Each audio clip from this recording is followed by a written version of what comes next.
And today I'm announcing that we will be reassigning head coach Benny Moss to another position in the athletics department.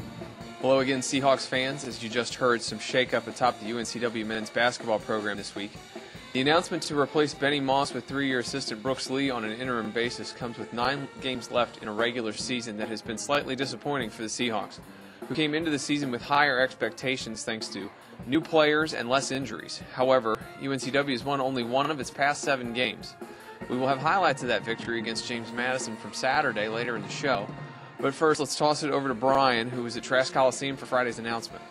It's very tough, very tough to be up here. I have a great deal of respect for Coach Moss as a coach and as a man.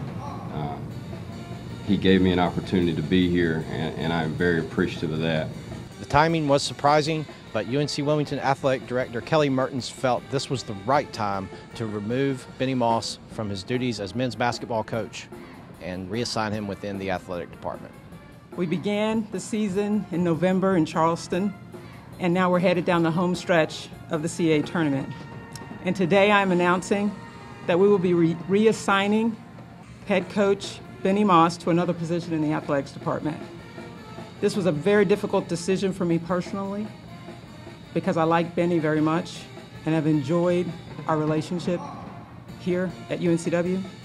But as you know, men's basketball is the lifeblood of our department. The Seahawks were struggling, having lost 6 of their last 7, and Moss had a 41-74 overall record in 3.5 seasons. Well, part of my job as athletic director is to constantly evaluate all of our sport programs. And so at the end of every year, we're having conversations with coaches about expectations and how do we see the program moving forward. And so with that being said, we're constantly talking. Assistant coach Brooks Lee will take over as interim head coach and will be in charge Saturday night when the Seahawks face Towson on homecoming. I'm worried about our team, Saturday's game against Towson and our 2 o'clock practice are the main things on my mind. Going into this season, Benny Moss had high expectations. This was his deepest, most athletic, and most veteran team in 4 seasons. Seahawks showed some promise early with a victory over Penn State in the Charleston Classic.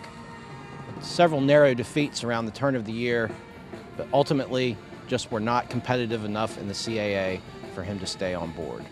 Moss has 3 years remaining on his contract that pays him $170,000 a year annually.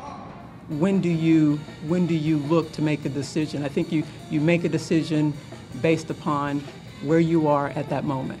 And I'm constantly evaluating all of our programs. Mertens said that she will conduct a national coaching search and would like to have a coach in place sometime around the end of the NCAA tournament. I really just want to focus right now on us finishing the season.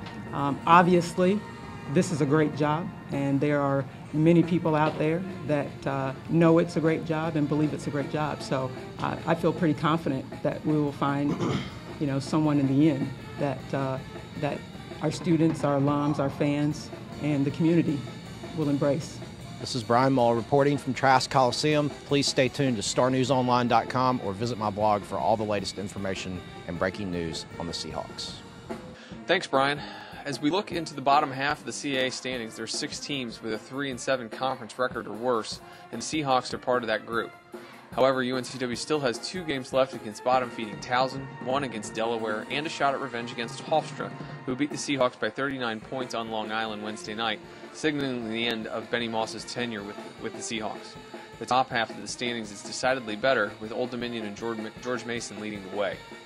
Now back to Trask for last Saturday's game, where the Seahawks picked up a win in Moss's final home game. The Seahawks struggled to find scoring early, shooting only 32% from the floor in the first half, and they trailed by 6 at the break. They did turn things around in the second half, shooting 50% from the floor in the final 20 minutes to get a 67-64 victory. All of that despite the fact that the Seahawks were out-rebounded 43-33 for the game and were outscored by 10 points in the paint, and they also only made 19 of 35 free throws, an abysmal 54%. However, Tomko made 2 in the final second after a technical foul for the 3-point win. John Fields tallied his CAA league-leading sixth double-double of the season, 17 points and 11 rebounds. Johnny Wolf added 16 points, and Tomko finished with 15.